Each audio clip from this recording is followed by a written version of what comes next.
नमस्कार, स्वागत है आपका। मैं हूं आपके साथ सुमित गुप्ता। आप देख रहे हैं महारो राजस्थान बुलेटिन की शुरुआत में बड़ी खबर, बात महंगाई के खिलाफ महाप्रदर्शन की। केंद्र के खिलाफ जयपुर में कांग्रेस का मोर्चा। आज 250 वार्डों में कांग्रेस विरोध प्रदर्शन करने जा रही है। पेट्रोल, डीजल और गैस की कीमतों का विरोध किया जाएगा। आज पेट्रोल, डीजल और गैस की कीमतों में बढ़ोतरी का विरोध किया जाएगा। विरोध प्रदर्शन के साथ पुतला दहन भी यहां किया जाएगा। सभी वार्डों में सुबह 11 बजे यानी ठीक 1 घंटे बाद यह प्रदर्शन शुरू होगा। प्रताप सिंह खाचरियावास इस प्रदर्शन की कमान संभालेंगे। महंगाई के खिलाफ कांग्रेस का महाप्रदर्शन। महंगाई को लेकर मरुधरा में महाप्रदर्शन की तैयारी है। आज पेट्रोल, डीजल और रसोई गैस के बढ़े दामों को लेकर कांग्रेस सड़क पर उतरेगी और केंद्र सरकार के खिलाफ मोर्चा खोलेगी।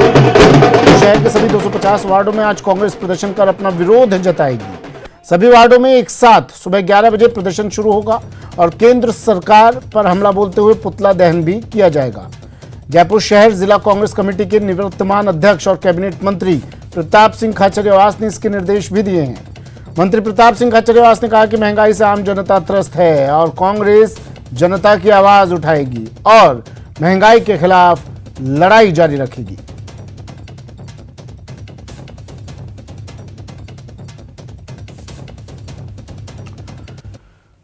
तो जनता पर फिर पड़ी महंगाई की मार। एक बार फिर बढ़े पेट्रोल डीजल के दाम। बड़ी खबर इस वक्त की, पेट्रोल और डीजल के दाम में इजाफा लगातार 5वें दिन दामों में बढ़ोतरी। पेट्रोल के दाम में 55 पैसे का इजाफा और डीजल के दामों में 57 पैसे की वृद्धि। लगातार पेट्रोल डीजल के दाम बढ़ रहे हैं। 5वें दिन लगातार कीमतों में बढ़ोतरी। डीजल के दामों में 57 पैसे तो पेट्रोल के दामों में 55 पैसे का इजाफा। जनता पर एक बार फिर पड़ा महंगाई का वार, महंगाई की मार।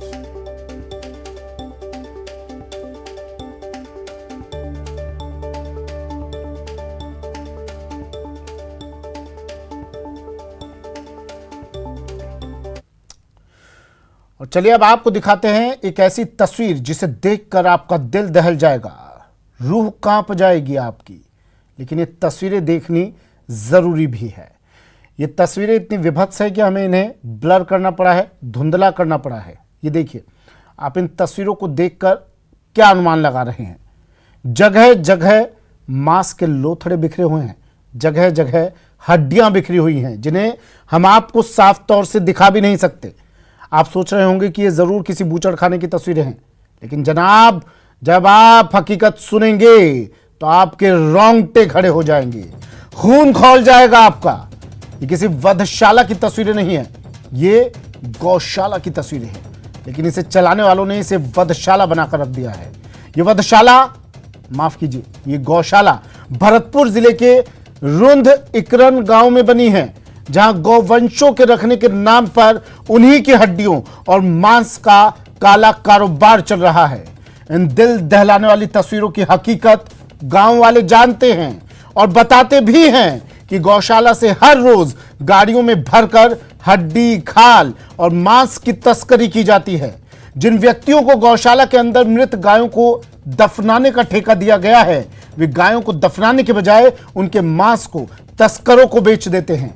और यह सब कारनामा कैद हुआ है न्यूज 18 राजस्थान के कैमरे में, जहां आपको गाय को काटते हुए लोग दिखाई देंगे। जब इस पूरे मामले में अधिकारियों से बात की तो मिला वही रटा रटाया सरकारी जवाब। देखा था, देख रहे हैं, देख लेंगे।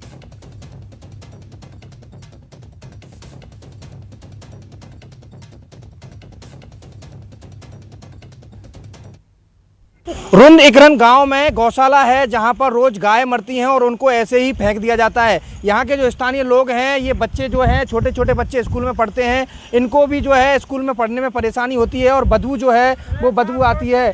तो ये जो गांव के लोग हैं उनका ये कहना है कि यहाँ पर जो खाना पीना खाते हैं वो भी खाना पीना नहीं खाया जाता। बाबा, क्या परेशानी है? खाना पीना नहीं खाया जाता साहब, बिल्कुल बदबू मारती है। देखिए तुमने कितनी बत्ती बदबू मारती है। तो ये लोग तो बोलते हैं कि गायों को दफनाते हैं हम। नहीं दफनाते साहब, जाके देखो साहब कैसे पड़ी है। आगे आप रेल पे जाके देखो, और ऐसे पड़ी है साहब, 4 बीघे में गैया ही गैया है, आगे ऐसे पड़ी हुई है। तो इन लोगों को कभी आपने अधिकारियों को कहा नहीं? क्या कह साहब, गरीब आदमी हम क्या कह सकते हैं, और क्या कौन सुनता है हमारी। ये तो गाँव में ये देखिए, ये लोगों हैं, क्या कहना है, कौन सा गांव है आपका? हमारा रुद्रीकरण गांव है। क्या नाम है आपका? मेरा नाम पप्पू है। तो ये क्या परेशानी है यहाँ पर? यहाँ पूरी परेशानी है, बच्चे बहुत परेशान है। पास में हमारा स्कूल पड़ता है, इधर गांव में हवा चल जाती है तो गांव वाले बहुत ज़्यादा परेशान, खाना पीना कुछ अच्छा नहीं था। तो कब से बनी है ये गौशाला? ये अभी ये बनी है, एक साल हो गई होगी ये गौशाला के में काम चलते हुए। अभी कोई अधिकारी आता है तो उनकी कह देते हो रहा काम, हो रहा, पर कोई काम नहीं होता है यहाँ।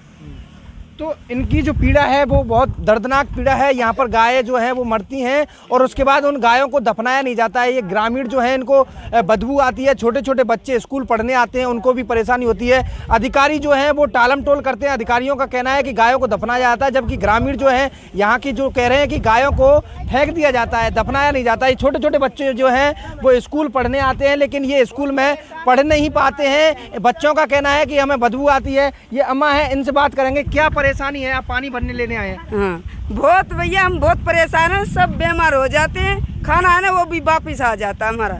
बहुत ज़्यादा दुखी हैं हम इनसे, और गैया मर जाती है, बाहर से लद के यहीं आती है, कोई दफनाते नहीं। ये लोग बड़े बड़े हैं ना, ये रिश्वत खाते हैं और यो कहते हैं कि दफनाते हैं गैया, कोई नहीं दफनाते।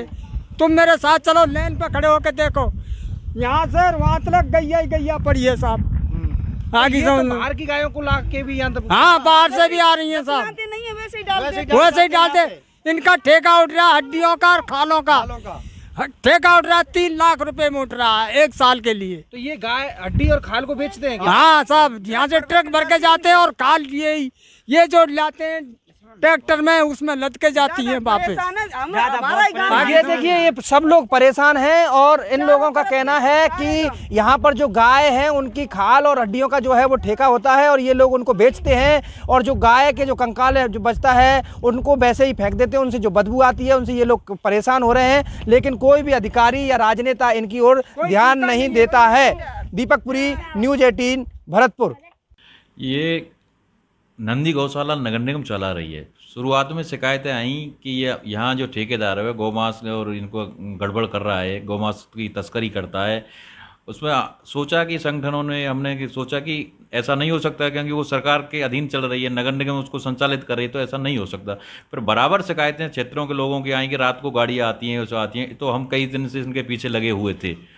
हमें परेशानी ये सब बदबू से और सड़न पैदा हो रही है साहब, इससे हमारा गांव पूरा बीमार है। एक दिन ऐसा आएगा भाई। कौन सा गाँव है आपका? रुद्रीकरण। एक्चुअल में इकरण गौशाला में हमारी वहाँ गाय हैं और शहर में भी जो गाय होती है वहाँ पहुँचाई जाती है। वो नंदी गौशाला है, उसकी कैपेसिटी जो है 500 के लगभग है, और वर्तमान में बहुत ज़्यादा 3-4 गुनी वहाँ पे गाय और नंदी वहाँ पे है। इसके अलावा शहर में बहुत सारी जो मवेशी है आसपास के एरिया से, इवन ये कि दूसरे क्षेत्रों से भी लोग बहुत सारे यहाँ गाय छोड़ के चले जाते हैं, तो शहर में गाय रहती है। अब जो जानवर मर जाता है वो मर जाते हैं और नंदीशाला में वहाँ पे मर जाते हैं, उनको वहीं पे जो है इकट्ठा करते हैं। ये इशू है वहाँ पे। भरतपुर द्वारा रुद्रीकरण गांव में एक नंदी गौशाला का जो है संचालन किया जाता है, लेकिन इस गौशाला की जो हालत है वो इस कदर है कि यहाँ पर जो गाय मृत हो जाती हैं उनको काटा जाता है और काट करके जो उनकी हड्डियाँ और जो मांस है उसको बेचा जाता है। यहाँ के जो लोग हैं वो सभी परेशान हैं। उन लोगों ने अपनी जो है पीड़ा हमारे सामने रखी। न्यूज़ 18 के जरिए उन्होंने कहा कि अगर इसका समाधान हो जाए तो बहुत अच्छा रहेगा, क्योंकि उनकी जो है वो बदबू के साथ जी रहे हैं, सड़न के साथ जी रहे हैं। ना तो उन्हें खाना सही ढंग से खाया जाता है, ना वो रह पाते हैं। छोटे छोटे बच्चों ने जो है अपनी पीड़ा सुनाई। पास में ही स्कूल है, गौशाला की बगल में वो स्कूल संचालित होता है, सरकारी स्कूल। वहाँ जब बच्चे पढ़ने आते हैं तो उनको बदबू के साथ बैठना पड़ता है और उनकी जो पढ़ाई है वो नहीं हो पाती है। लेकिन कोई भी अधिकारी या राजनेता का इस ओर ध्यान नहीं है कि इस गौशाला के अंदर क्या काला कारनामा जो है खेला जा रहा है। लेकिन सबसे पहले अगर इस गौशाला का जो खेल है, काला कारनामा है, वो न्यूज़ 18 पर प्रकाशित होगा और उसके बाद देखना ये होगा कि क्या जिम्मेदार अधिकारी जो हैं वो हरकत में आएंगे और जो ऐसे लोग हैं गायों को काट रहे हैं और उसके बाद में जो है उनकी हड्डियां और मांस को बेच रहे हैं उनके खिलाफ क्या कार्रवाई की जाएगी। तमाम जो गायें हैं अंदर कटी हुई हैं, उनकी हड्डियां हैं वो बिखरी पड़ी हुई हैं और जबकि अधिकारी जो है वो कहते हैं कि गायों को 3 फुट गहरा गड्ढा करके दफनाया जाता है, लेकिन हालात बद से बदतर नज़र आ रहे हैं गौशाला के अंदर। दीपक पुरी, न्यूज़ 18, भरतपुर। दीपक पुरी मेरे सहयोगी भरतपुर से हमारे साथ फोन लाइन पर जुड़ गए हैं। दीपक से बात करूंगा, लेकिन उससे पहले बता दूं, नगर निगम आयुक्त कमल राम मीणा को हम लगातार कॉल कर रहे हैं, उनसे भी बात करने की कोशिश हम करेंगे। हालांकि हमें पता है वो कॉल रिसीव नहीं करेंगे क्योंकि जिम्मेदार हैं और जिम्मेदारी से बचते ही आए हैं। दीपक, आपके पास मैं आ रहा हूं, क्या ये पूरा मामला है? देखिए सुमित, नगर निगम द्वारा एक गौशाला को संचालित किया जाता है। रुंद इकरन गांव में ये गौशाला है, लेकिन इस गौशाला के जो है आड़ में एक लंबा गौ तस्करी का जो खेल है वो हमने ये हकीकत जानने की कोशिश की और उसको निकाला है कि किस तरह से गौशाला की आड़ में जो है और तस्करी का खेल खेला जा रहा है। ये जो लोग हैं जिनको यहाँ पर गायों के जो मृत गाय हैं उनको अवशेषों को हटाने का जो है ठेका दिया गया है, वो लोग क्या है कि इन गायों को काटते हैं और उनकी खाल, हड्डी और जो मांस है उसकी तस्करी करते हैं। इस पूरे मामले को जो है स्थानीय लोग भी वहां परेशान है। बदबू जो है उसकी वो 2-3 किलोमीटर तक जाती है, लेकिन इसका ना तो नगर निगम के अधिकारियों को पता है ना किसी राजनेता का पता है कि गौशाला के अंदर क्या खेल खेला जा रहा है। जो गौशाला है वहां पर उसमें तमाम बहुत सारी गाय हैं, उनको चारा भी सही ढंग से नहीं है। जमीन में वो मिट्टी में चारा पटक दिया जाता है और वहां वो भूख प्यास से तड़प कर मर रही हैं और फिर उन गायों को काट करके तस्करी के रूप में बेचा जा रहा है। ये बहुत गंदा जो खेल है वो सिर्फ न्यूज़ 18 राजस्थान के कैमरे में कैद हुआ है और ये हकीकत लोगों को दिखाने की एक कोशिश की है कि किस तरह से गौशालाओं में जहां गायों को एक सुरक्षित स्थान माना जाता है कि गौशाला में गाय सुरक्षित रह सकती है, लेकिन उसी सुरक्षित आपके कैमरे में तस्वीरें कैद हुई। कमल राम मीणा हमारे साथ जुड़ गए हैं, नगर निगम आयुक्त। कमल राम जी, न्यूज़ 18 राजस्थान ऑन कीजिए और जरा तस्वीरें देखिए और जवाब दीजिए। हाँ जी, बताएं। गौशाला में गायों को काटा जा रहा है, तस्वीरें हम दिखा नहीं पा रहे हैं, इतनी विभत्स तस्वीरें हैं, क्या कर रहे हैं आप लोग? नहीं, मैं निवेदन करूं कि गौशाला में गाय को नहीं काटा जा रहा। मृत पशु जो है, गौवंश मृत पशु है, उनको वहां पर नंदी इकरणशाला बनी हुई है और स्पेशली इनके लिए जगह है। हमारे शहर में 2000 गौवंश है जो नंदीशाला में है और वो आप कैसे गारंटी ले सकते हैं कि मृत गायों को वहाँ काटा जा रहा है, उन्हें बेचा जा रहा है, मृत गायों के अवशेषों को? कैसे गारंटी ले सकते हैं आप ये? नहीं, मैं इसलिए गारंटी दे सकता हूँ कि हमारे लोग वहाँ पे लगे हुए हैं और वो हमारे निगरानी में। तो साहब वहाँ से इतनी शिकायतें आ रही हैं, आपने आज तक कोई कार्रवाई नहीं की है? नहीं, कार्रवाई सवाल पूछे जाएंगे कि कितना हिस्सा आप तक पहुँच रहा है इसका? आप या तो एक बार रिप्लाई भी मेरा थोड़ा सा आप दीजिए, उससे रिप्लाई भी कर लें। दीजिए। मेरा अनुरोध है कि चूंकि हमारे शहर में लगभग 2000 के आसपास उस गौशाला में है जो ऐसे पशु हैं काफी कमजोर है, रोड पे जो पॉलिथीन वगैरह खाते करते हैं उनको हम गौशाला में पहुंचाते हैं, तो उनकी स्थिति ऐसी होती है वो जब रोड पे शहर में मर जाते हैं तो ठेकेदार उनको लेके वापस जाता है। अच्छा। और पर्टिकुलर ठेकेदार उनको जी हाँ बोलिए सर। निगम की ओर से जिनको कॉन्ट्रैक्ट दिया हुआ है वो वहाँ मृत पशुओं को ले जाते हैं और हड्डी का और उनका खाल का ठेका है वहाँ पे। तो ऐसा नहीं है कि वहाँ कोई जीवित पशु काटे जाते हैं, गलत नहीं। जीवित नहीं, जो मृत पशु हैं गौशाला में, जो मृत गाय हैं उनको काटकर उनको क्या दफनाने की परंपरा नहीं है क्या? प्रक्रिया नहीं होती क्या? उनको काटकर बेचे जाने की प्रक्रिया होती है वहाँ पर? नहीं, काट कर बेचे जाने की ये गलत है। काट कर दीपक जुड़े हुए मेरे साथ, मेरे सहयोगी जिन्होंने पूरी तस्वीरें रिकॉर्ड की अपने कैमरे में। दीपक जरा आंखें खोलिए आयुक्त साहब की, बताइए। बिल्कुल बिल्कुल बिल्कुल सुमित, ये जो कारनामा है वो हमने आयुक्त साहब को अवगत कराया था और इन्होंने माना था कि जो दफनाने की परंपरा वो है, लेकिन ये लोग जो ठेकेदार हैं वो गायों को नहीं दफना रहे। इन्होंने खुद माना है इस चीज को। इन्होंने जो वहाँ काम करते हैं तो मान रहे हैं कि बेचा जाता है, क्या लीगल प्रोसेस है ये? मैं निवेदन करूं कि मृत गौवंश है, उनका हड्डी का और उनका ठेका है, तो जानवर जो वहाँ पे मृत पशु ले जाता था उसके हड्डियों को वहाँ पे वो लेके जाते हैं कि काट के उनका गोमांस बेचना, ये शिकायत तो हमारे उसमें नहीं है। अरे तो सर शिकायत आई है, लोग कह रहे हैं, टीवी पर बोले हैं, कैमरे पर बोले हैं। आप न्यूज़ 18 राजस्थान देखा कीजिए, अपडेट रहा कीजिए। आप आपकी जानकारी में नहीं है। उसकी निगरानी हम करवा रहे हैं, वहाँ पे सीसीटीवी कैमरे हम। अरे सर, निगरानी आप न्यूज़ 18 पे खबर चलने के बाद ही क्यों करवाते हैं? शिकायत तो पहले से आ रही होगी ना आपके पास। इतने दिनों से क्या कार्रवाई की आपने? लोग परेशान हो रहे हैं वहाँ के।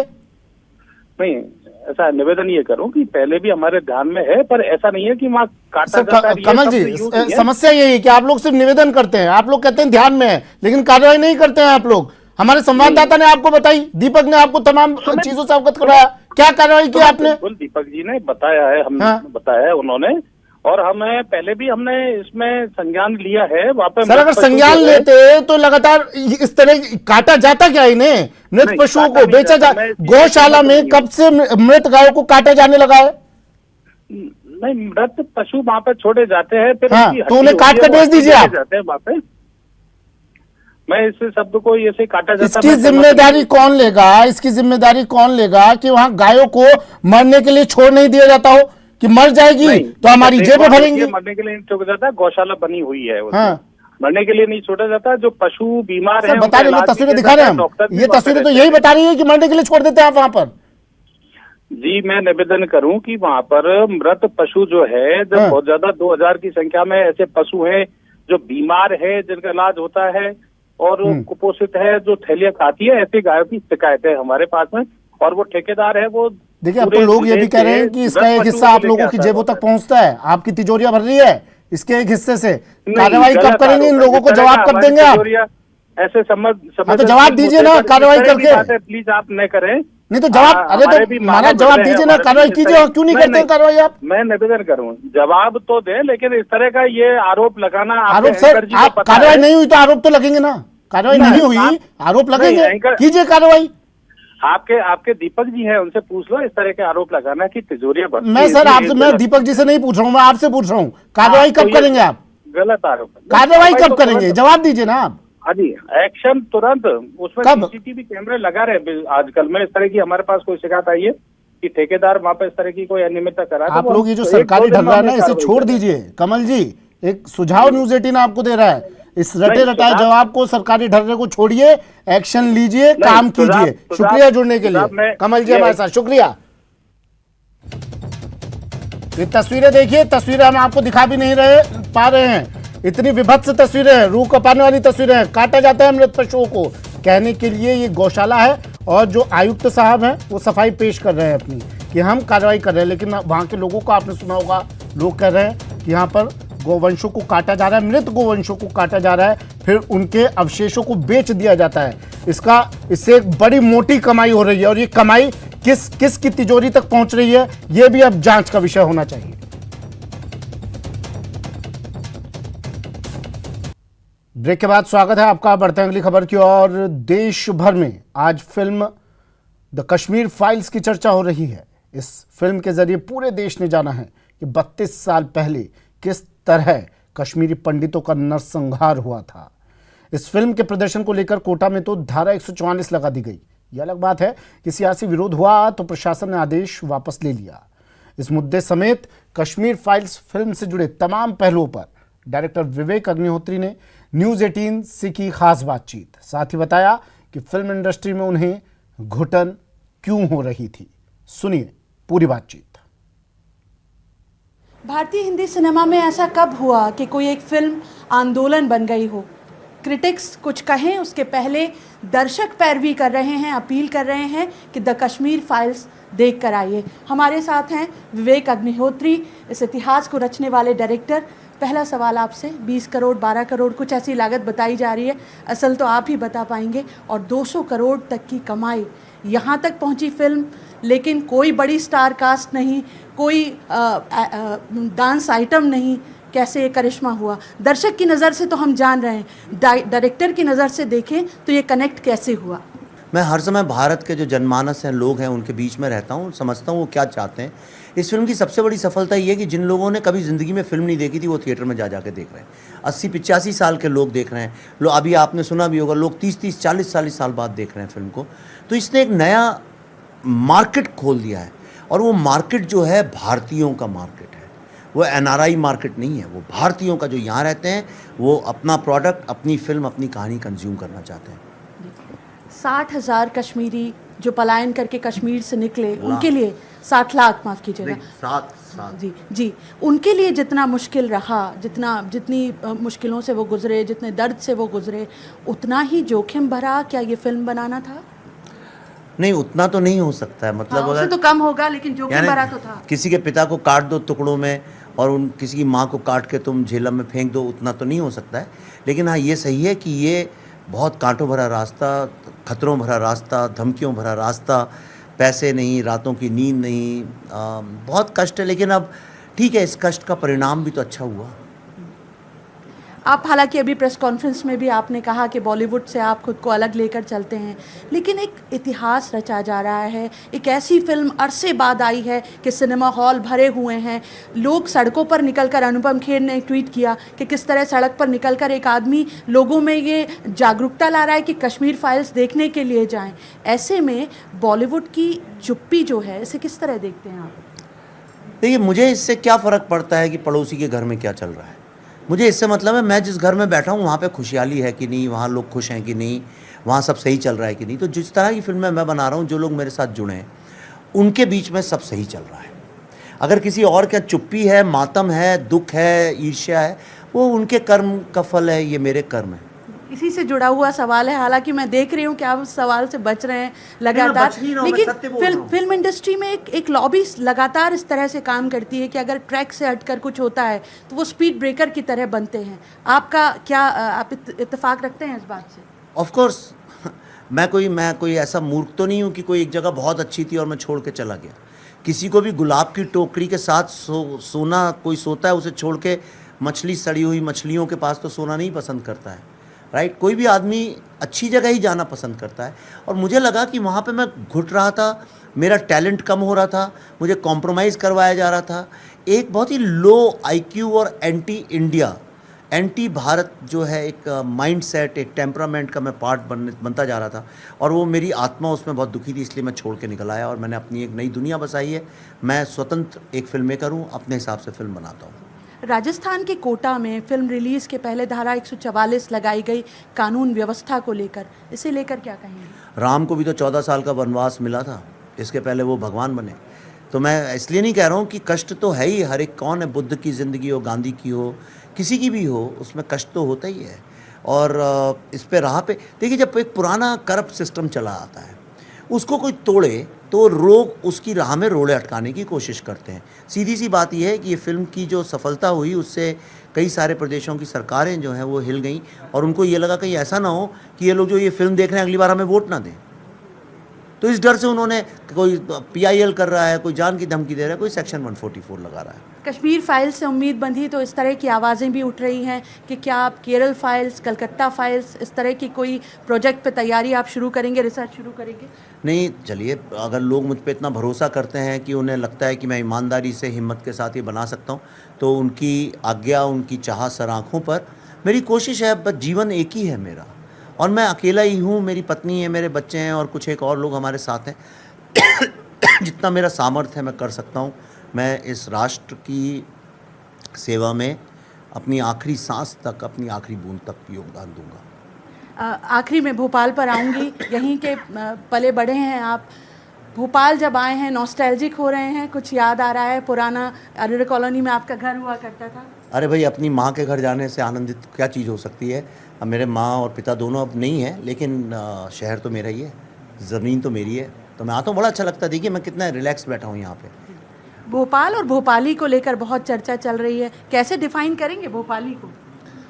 मैं हूँ भोपाली, राइट। एक पर भोपाली का जो इससे अच्छा क्या एग्जाम्पल हो सकता है कि आज एक भोपाल से बड़े हुए मिडिल क्लास अंग्रेजी ना बोलने वाले लड़के ने आज बड़े होकर भोपाल से बाहर निकल के जब भी इस फिल्म का नाम अगले 50-100 साल में आएगा तो ये तो ज़रूर लिखा जाएगा कि भोपाल से कोई निकला था, राइट। तो इससे गर्व की बात क्या हो सकती है? कुछ एक वीडियो चल रहे हैं जिसमें कि आपके पुराने भोपाली की जो आपने परिभाषा दी है उसको, वो बड़ा वायरल हो रहा है, सियासत भी हो रही है। पता नहीं मुझे, कुछ कर देखिए, खुराफाती लोग काट पीट के कुछ इधर उधर कर करके बनाते रहते हैं और मुझे पता नहीं किसने क्या किया है, पर मैं तो जो बोलता हूँ हमेशा बोलता हूँ, मैं कुछ अगर मैंने बोला उसे ओन करता हूँ।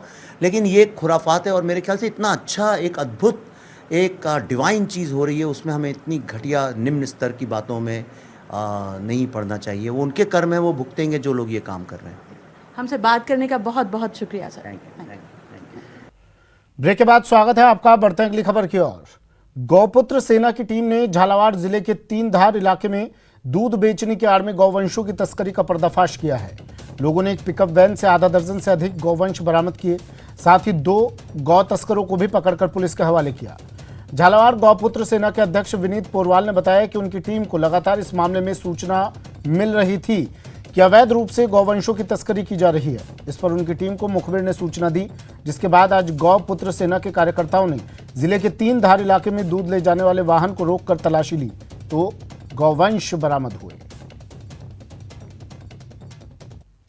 सेना झालावाड़ को लगभग 1 महीने से ये जो दूध की गाड़ी के अंदर गौवंश भरकर ले जाने की सूचना मिली हुई थी, जिस पर गौपुत्र 1 महीने से पूरे प्रयास कर रहे थे और कंटिन्यू गौपुत्रों ने अपने अपने युवाओं को, अपनी अपनी टीमों को गठित कर इस डब्बा जो है, जो पिकअप के ऊपर बना रखा है इन्होंने, और इस डब्बे के पीछे लगे हुए थे।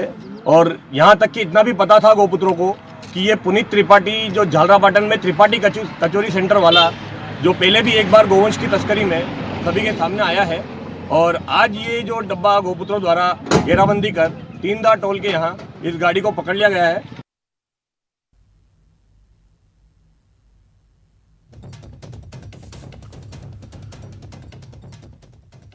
जनता पर फिर महंगाई की मार पड़ी है। बड़ी खबर, पेट्रोल और डीजल के दाम में फिर से इजाफा हुआ है। लगातार 5वें दिन पेट्रोल और डीजल के दामों में बढ़ोतरी हुई है। पेट्रोल के दाम में 55 पैसे का इजाफा तो डीजल के दामों में 57 पैसे की वृद्धि की गई है। 5 दिन लगातार पड़ी फिर महंगाई की मार जनता पर। एक बार फिर बढ़े पेट्रोल डीजल के दाम। लगातार 5वें दिन पेट्रोल डीजल के दामों में इजाफा। पेट्रोल के दाम में 55 पैसे की बढ़ोतरी तो डीजल के दामों में 57 पैसे की वृद्धि।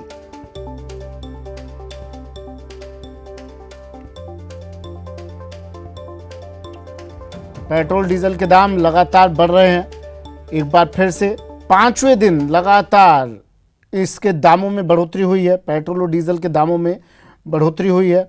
5वें दिन पेट्रोल के दाम 5वें दिन फिर से बढ़े हैं। जनता की जेब पर फिर से मार पड़ी है। 55 पैसे की बढ़ोतरी पेट्रोल के दामों में तो डीजल की कीमतों में 57 पैसे की बढ़ोतरी हुई है। बड़ी खबर टीवी स्क्रीन पर। तेल की कीमतों में फिर लगी आग। लगातार 5वें दिन बढ़े पेट्रोल डीजल के दाम।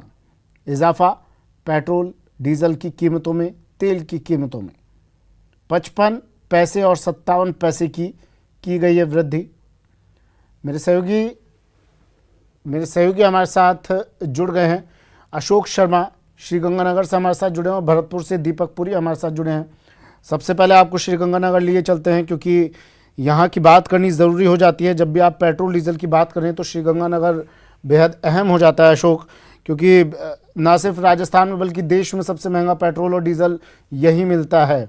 और अब तो आसमान छू रही हैं कीमतें, अब तो रोज़ बढ़ोतरी हो रही है। क्या कह रहे हैं लोग, क्योंकि पहले से अंदाज़ा लगाया जा रहा था कि भाई चुनाव खत्म होंगे, इधर चुनाव हुए और उधर कीमतों में बढ़ोतरी हुई, और हुआ भी कुछ ऐसा ही। क्या कह रहे हैं लोग? बिल्कुल ऐसा ही हुआ। जैसे ही 5 विधानसभा चुनावों, राज्यों के विधानसभा चुनाव परिणाम सामने आए, लोगों ने अंदेशा जताया था कि शायद एक बार फिर से पेट्रोल और डीजल की दरों में इजाफा देखा जा सकता है, और वो आशंका सही साबित होते हुए भी दिखाई दे रही है। पिछले 1 सप्ताह में ही आज 5वें और पेट्रोल और डीजल के दामों में बढ़ोतरी हुई है। और यदि हम आपको आज के भाव दिखाएं तो देखिए सुमित, आज के भाव श्रीगंगानगर में जो है पेट्रोल के 115 रुपये 97 पैसे है, जबकि डीजल है जो 98 रुपये 93 पैसा पर लीटर है। यानी कि डीजल भी अब सेंचुरी लगाने को आतुर बैठा हुआ है। यदि श्रीगंगानगर के पेट्रोल पंप की बात करें तो देखिए श्रीगंगानगर जिला मुख्यालय का यह पेट्रोल पंप है, लगभग बिक्री ना के बराबर है, क्योंकि उपभोक्ता है ही नहीं। पिछले 1 सप्ताह में 5 बार जो पेट्रोल और डीजल की दरों में इजाफा हुआ है, उससे तकरीबन 3.5 रुपए प्रति लीटर पेट्रोल पर ही और लगभग इतना ही पैसे डीजल पर बढ़ गए। हम कुछ लोगों से भी बात करने का प्रयास करते हैं। कैसा लग रहा है, लगातार पेट्रोल और डीजल की रेटों में इजाफा हो रहा है और श्रीगंगानगर में तो सबसे ज्यादा इजाफा होता है जी। ये ऐसा है जी, जहाँ पर भी कांग्रेस की सरकार है वहाँ पर ये महंगा तो इन्होंने किया है पहले। अब मोदी जी को बोलते कहते मोदी ने किया। मोदी ने क्या किया? 2010 में रामू वालिया था, राम सिंह अलू वालिया थे, वो 88 रुपए पेट्रोल था। तो लोगों ने पूछा भी ये तो महंगा जा रहा है, कहते ये तो 100 से ऊपर जाएगा। तो लेकिन आज वो 100 से ऊपर तो अभी 2 साल कोरोना हुआ है, पूरे वर्ल्ड के अंदर यही चल रहा है। फिर भी बाकी दिल्ली जैसे शहर में 99 रुपये और यहाँ 116 रुपये। बिल्कुल। हाँ, कांग्रेस यहाँ राजस्थान में क्यों? अब हम गंगानगर वासी देश का सबसे महंगा पेट्रोल और डीजल खरीदते हैं, जबकि पड़ोसी राज्य महज 5 किलोमीटर दूर है यहाँ से पंजाब, और वहाँ 15 रुपए लीटर सस्ता है। 17 रुपये सस्ता। तो यहाँ मतलब यहाँ राजस्थान में यहाँ क्यों नहीं आते प्रियंका और राहुल गांधी? यहाँ अगर बोले ना भाई क्या कितनी महंगाई कर रखी है। बिल्कुल। हमारे साथ एक और उपभोक्ता है, लगातार पेट्रोल डीजल की बढ़ोतरी। चलिए मैं फिर से लौटूंगा आपके पास। दीपक पुरी जुड़े हुए हैं हमारे साथ भरतपुर से। दीपक, क्या कह रहे हैं भरतपुर के लोग, क्या रिएक्शन कीमतों को लेकर?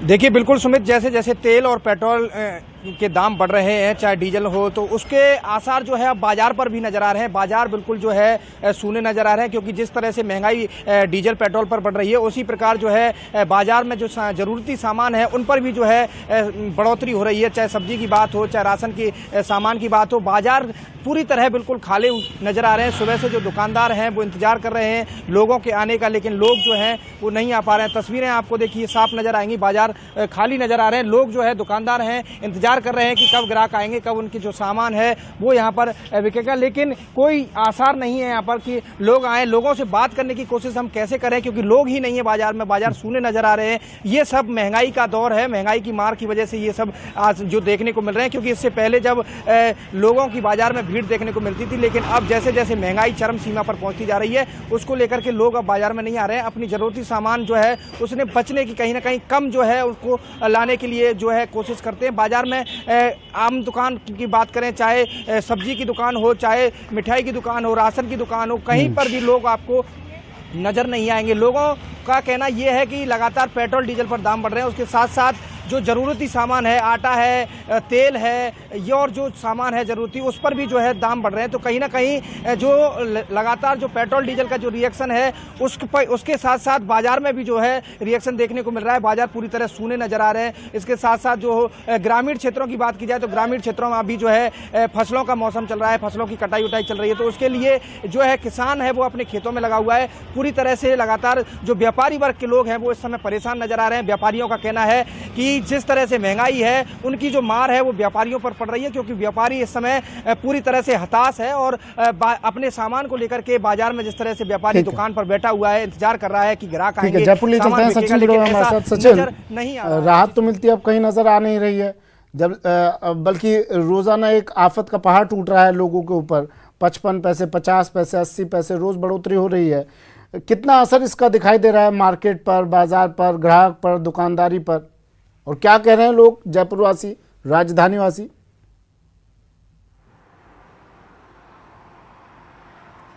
बिल्कुल, देखिए राहत मिलने की उम्मीद अब फिलहाल नज़र भी नहीं आ रही है। आने वाले कुछ दिनों में इसी तरह से दाम लगातार बढ़ेंगे। और देखिए जब से दाम बढ़ने की शुरुआत हुई है तकरीबन 2.25 रुपये जो है पेट्रोल पे, और 2.5 रुपये से ज़्यादा का अगर देखें तो डीजल और बढ़ोतरी हो चुकी है। यानी थोड़ा थोड़ा करके जो है बढ़ोतरी जो है वो काफ़ी ज़्यादा हो गई है। 90 रुपये के आसपास डीजल था पहले, जो कि अब 94 रुपये के आसपास हो गया, और 107 रुपये के आसपास डीजल था जो 111 के आसपास जहाँ पहुँचा। यानी जो बढ़ोतरी वो 3 रुपये, 3.5 रुपये से भी ज़्यादा की हो चुकी है।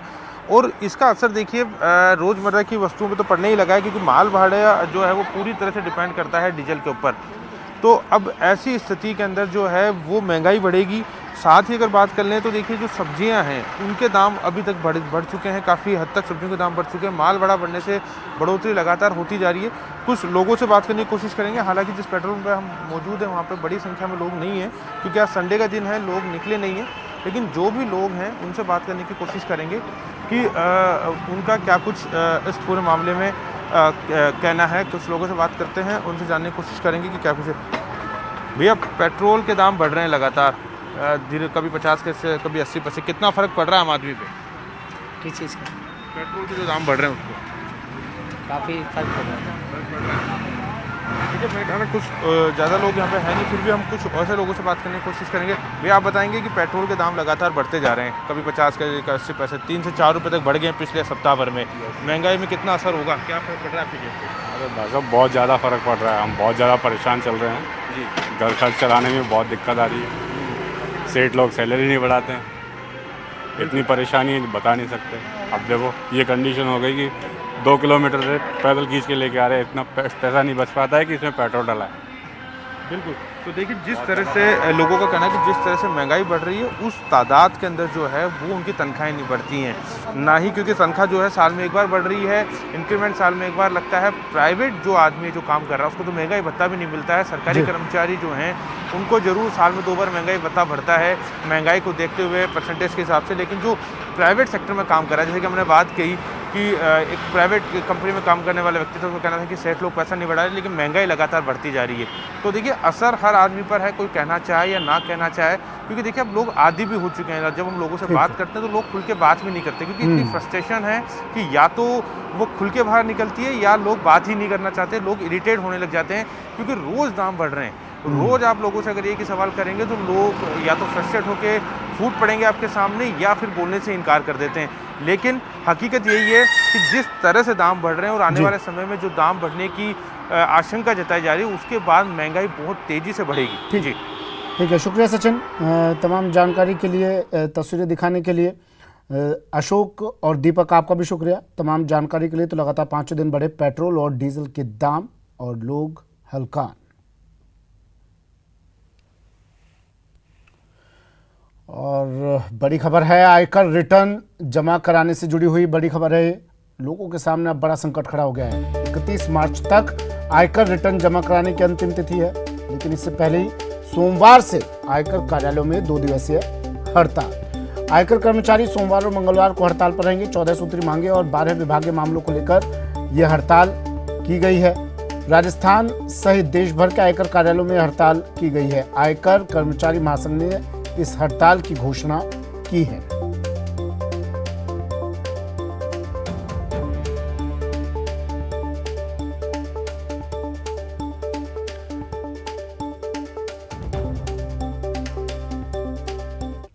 एक और बड़ी खबर आ रही है बूंदी से। बूंदी में एक युवक ने आत्महत्या कर ली। होटल में एक युवक ने किया आत्महत्या। फांसी के फंदे पर झूलकर युवक ने आत्महत्या कर ली। मौके पर पुलिस पहुंची। बताया जा रहा है ये मृतक दिल्ली का निवासी था। बड़ी खबर बूंदी से। होटल सुवालका में एक युवक ने आत्महत्या कर ली। फांसी के फंदे पर झूलकर एक युवक ने सुसाइड कर ली। मौके पर पुलिस पहुंची और शव को फंदे से नीचे उतरवाकर अब अस्पताल की मोर्चरी में रखवा दिया गया है। पुलिस अब इस पूरे मामले की जांच कर रही है। बताया जा रहा है मृतक दिल्ली का निवासी है। क्या कारण रहे, क्या वजह रही जिस वजह से इसे कदम उठाना पड़ा, हर एक बात को ध्यान में रखते हुए पुलिस तफ्तीश कर रही है।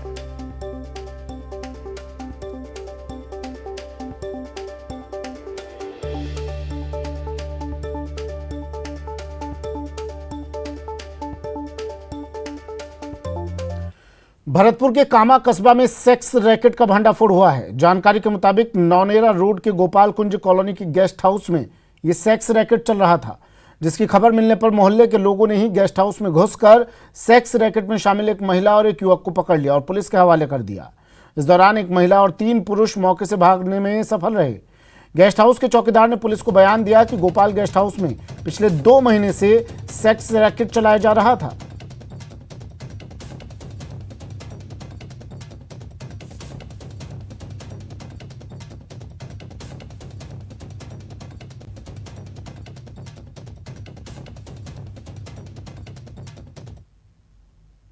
मालिक कौन है आपका? राजू सर। कितने दिन से काम चल रहा है यहाँ?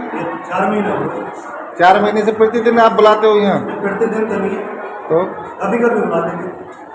तो आज कितने लोगों को बुलाया आपने? आज तो 4-6 लोग आए। लेडीज कितनी थी उसमें? लेडीज तो 2 ही। ये तो बता रही है 4 लेडीज थी। 2 लेडीज थी, एक तो ये थी और एक और दौसा गैंगरेप मामले में अपडेट है। एनसीडब्ल्यू ने मामले में संज्ञान लिया है। आयोग के अध्यक्ष रेखा शर्मा ने डीजीपी को चिट्ठी लिखी है। डीजीपी को 3 दिनों के अंदर कार्रवाई के निर्देश दिए गए हैं। गैंगरेप पीड़िता की सुरक्षा सुनिश्चित करने के लिए भी कहा है। सभी आरोपियों को तत्काल गिरफ्तार करने के निर्देश दिए हैं। विधायक के बेटे पर रेप का ये आरोप है।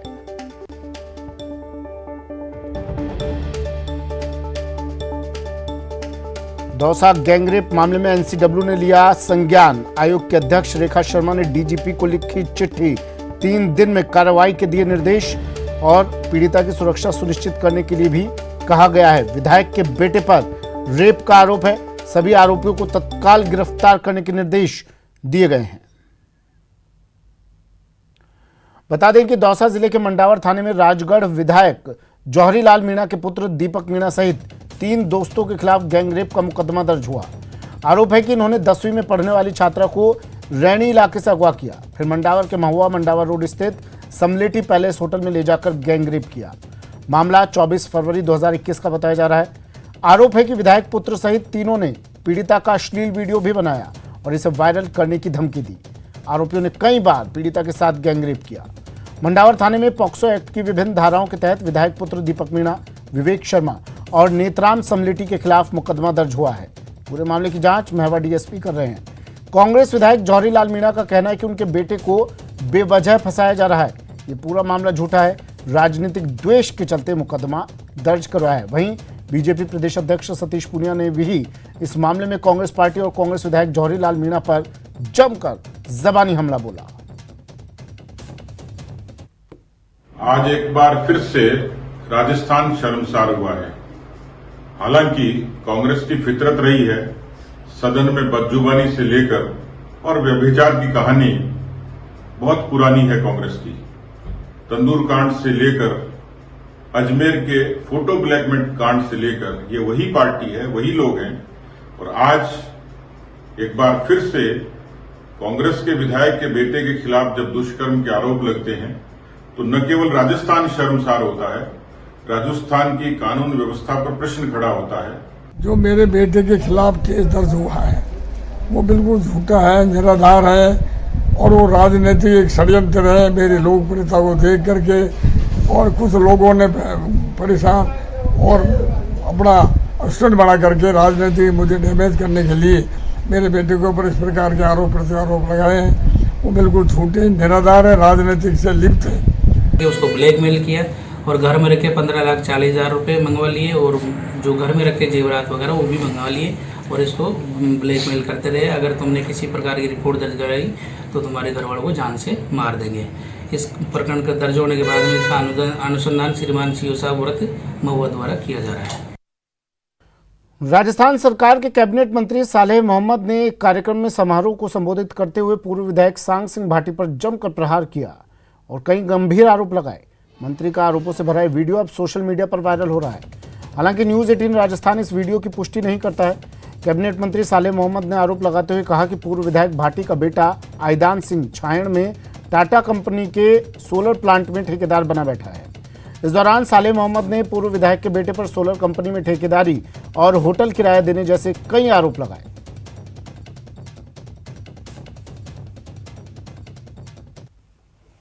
अलग बात है, सबको होनी है, कंपनियों को सोलर सब जगह हो रही है कि मना नहीं कर रहे, पर इसमें राजनीति भी हो रही है। अभी धरना दिया सांग सिंह जी ने, तो मैंने उनको ये पूछा कि आप धरना दे रहे हो तो ये नेडान की जमीन अलॉटमेंट कब हुई थी, ये सरकार किसकी थी उस टाइम? आज आप रासला की और उनकी बात कर रहे हो तो किसकी सरकार के टाइम अलॉटमेंट हुई थी, ये तो बताते नहीं है। जितनी भी जमीनें अलॉटमेंट हुई है वो सब अलॉटमेंट पिछली सरकार में हुई है। हाँ, कंपनियां काम नहीं कर पाई, कोई लोग हाईकोर्ट में चले गए, स्टे ले लिए, इसकी वजह से काम रुका पड़ा था।